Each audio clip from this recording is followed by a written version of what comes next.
유교의 기본적인 원리는 인간으로서 가족이나 사회에서 행해야 될 생활 예전을 실천하는 것입니다.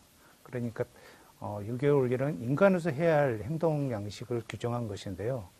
오늘날 우리나라에 있어서는 유교적인 논리를 가르치는 윤리라는 과목은 없습니다. 하지만 이러한 것들이 생활 속에 배어 있기 때문에 주로 가정교육을 통해서 생활 예절이라든지 특히 뭐 식사 때 예절 아니면 연로하신 어르신들을 우대하는 이런 경로 사상들이 종종 나타나고 있습니다. 그래서 보통 사람들의 행동 하나에 따라서 그 사람의 뭐 가정교육이 잘 됐니 못 됐니 하는 것들을 얘기하고 있습니다. 지금 현재 유림이라고 할 수 있는 사람들은 전통시대의 사람들로서 이제 서당이나 한문교육을 받은 사람들이고요. 이러한 사람들이 성균관, 향교, 서원 등을 활동을 하면서 주로 참여하는 사람들을 유림이라고 칭하고 있습니다.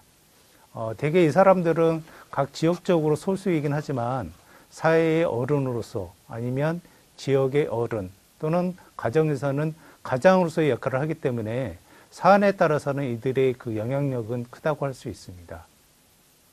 기본적인 유교 윤리는 각 신분에 따라서 각자의 역할을 하는 것을 가장 최상의 그 원리로 생각하고 있습니다. 그에 따라서 조직에 있어서 충성이라든지 희생 등을 강요하는데요. 이러다 보니까 예전 어르신들 같은 경우는 국가에 대한 충성이나 부모에 대한 효행 이런 것들을 희생적으로 생각하면서 지금까지 살아왔습니다. 그렇지만 오늘날에 와서는 어떤 생활의 변화라든지 생활 양식의 변화에 따라서 그런 희생이나 이런 것들에 대해서 강요하는 것을 싫어하고요. 그리고 더구나 자기적인 어떤 삶을 살다 보니까 유교나 이러한 그 가치 체계에 대해서는 전통적이거나 아니면 보수적이라고 여기고 있습니다. 그러니까 유교는 기본적으로 이제 그 수직적인 관계, 특히 상하 관계를 중시를 해서 그러한 것들을 강조를 했는데요. 여성들 같은 경우는 예전부터 남자는 높고 여자는 낮다는 남존여비 사상이 있었습니다. 그러한 사상에 따라서 남녀 차별이 있었고요. 어린들을 공경하는 이런 내용들도 있었고, 그리고 인재 채용함에 있어도 어떤 능력보다는 신분 또는 고학력 위주로 채용을 했습니다. 그러다 보니까 자연히 이런 차별이 좀 있었고요. 근데 오늘날에서는 이제 사회교육이나 학교교육을 통해서 남녀 평등이라든지 능력을 우시하는 이런 경향 쪽으로 바뀌어가면서 점차적으로 이제 그러한 요소들을 좀 해소하는 방향 쪽으로 나가고 있습니다. 가깝게는 이제 조선왕조의 패망을 유교의 병폐라고 얘기하는 경우들이 있습니다. 특히 이제 그 조선 후기에 보면 당파라든지 세국정책 이런 것으로 인해서 이제 조선왕조가 망했다고 하는 그런 얘기들이 있지만 오늘날에 와서는 산업 어떤 발달로 인해서 뭐 자기 이기주의라든지 물질 만능주의 그리고 생명 경시 이런 사상들이 많이 나타나고 있는데 이런 것에 대해서 오히려 인간을 중심으로 하거나 자연을 우선시하는 것 그리고 상호 조화라든지 화합을 뜻하는 유교 논리를 종종 거론하기도 합니다.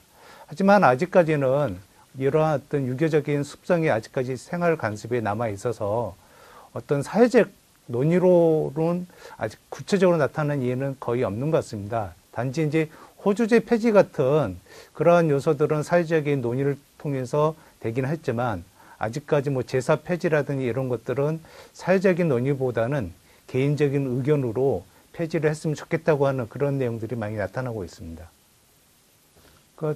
옳은 행실도에 나와 있는 내용들은 주로 이제 충신, 효자, 연려 이런 내용이 될 텐데요. 이러한 내용들은 국가에서 당시 조선 시대에서는 유교 이념을 국가 이념으로 여겼기 때문에 이런 것들을 굉장히 강조를 했습니다.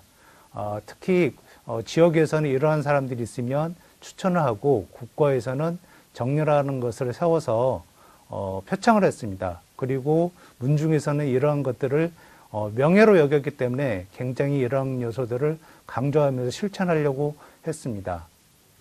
제사는 뭐 보통 우리가 얘기하는 조선 초기부터 제사를 지내긴 했는데 지금 현재 유교적인 제사는 17세기 이후에 나타난 현상들입니다. 그래서 이제 19세기 가면 더욱더 더 강화가 되는데요. 제사라고 하는 것들이 그 양반 사대부들이 꼭 해야 될 실천 사항이었습니다. 그래서 제사를 지내지 않았던 일부 신분계층도 제사를 통해서 양반과 같은 위계에 올라설 수 있기 때문에 어느 집안이나 제사를 지내는 것을 강조했고 꼭 해야 하는 사항으로 실천을 했습니다. 초대를 받는다는 것은 그 지역사회에서 명망이 있거나 사회적 지위가 높은 사람들입니다. 특히 그 유림사회에서 회의를 거쳐서 그 지역사회에서 모범이 될 수 있는 사람들을 추천하기 때문에 거기에 추천돼서 그 제사에 참여한다는 것은 그 개인적으로도 영광이고 또 한편으로는 그들과 같은 세계에 있다는 것을 상징하는 일종의 세레머니이기 때문에 더욱더 명예스럽게 여겼습니다. 그러니까 제사라고 하는 것은 자식된 도리에서 반드시 해야 될 실천상으로 여겨졌었고요. 그리고 제사라고 하는 것은 조상을 매개로 해서 후손과 만나는 계기도 되고 이를 통해서 교육을 하는 그런 공간입니다. 물론 이제 지역적으로 멀리 떨어져 있거나 어떤 사정에서 제사에 참여하지 못하는 것에 대해서는 어느 정도 인정을 하지만 아마도 제사에 참여하지 않는 것은 조상에 대해서 잊어먹었거나 가족 간의 정이 없다거나 하는 그런 사유 등으로 대체적으로 인식하는 것 같습니다.